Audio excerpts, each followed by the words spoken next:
Oh, there you go.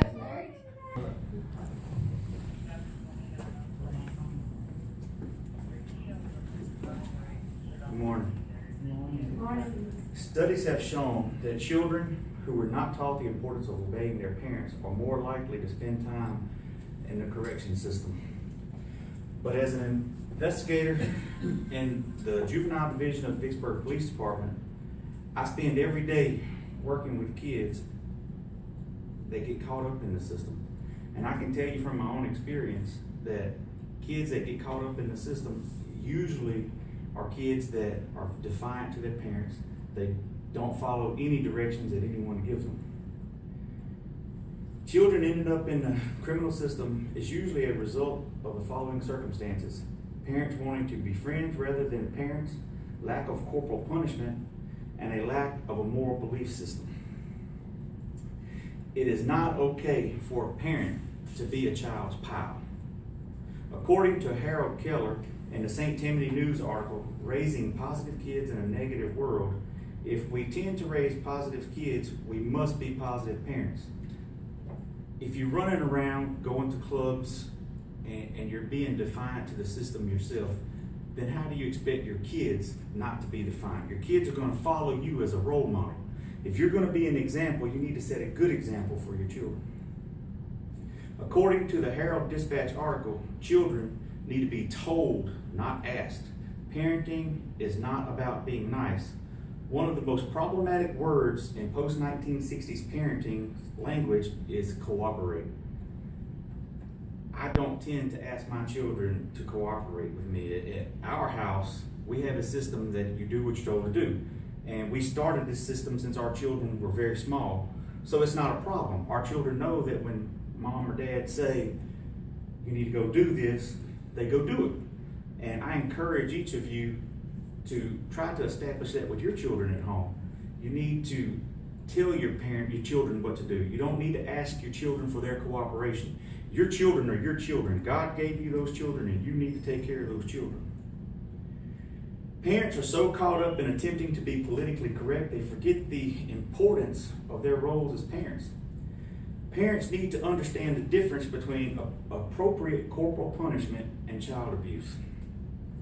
According to Adrian A. Kennedy in the article Discipline of Children from the Salem Press, all children do not respond the same way to the same types of discipline. Some children, particularly children that have been disciplined from the time they were old enough to have an understanding, you're not going to have to punish those children as much with corporal punishment.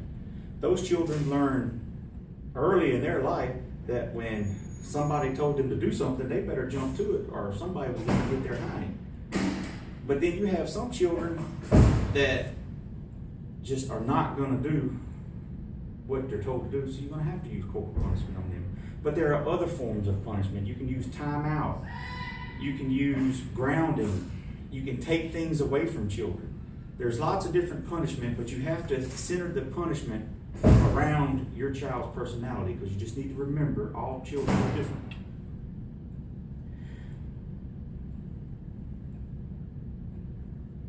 According to that's the lady we just talked about. According to Tommy Curtis, an investigator with the Juvenile Division of Vicksburg Police Department, many parents attempt to use the authority, such as police officers or even their ministers, to scare children rather than to teach their children why they should obey.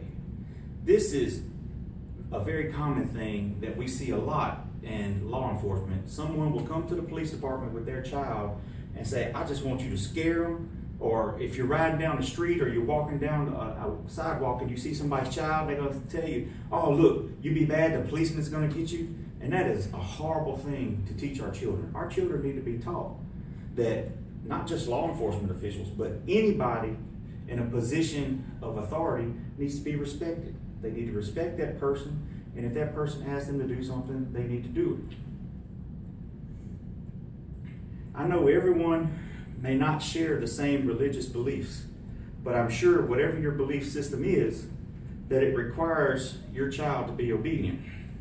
There are many religious beliefs in our society, but they all teach a similar message to our children. According to David Wright's article, Why Children Have to Obey Their Parents, from the Answers Are in Genesis website, he quotes Ephesians 6:1-3. Children, obey your parents in the Lord, for it is right. Honor your father and mother, which is the first commandment of promise in the King James Version of the Bible.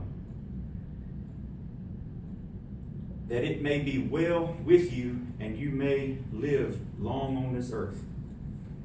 I'm not trying to push religion on anybody, but everyone needs to have some type of moral belief system for their children.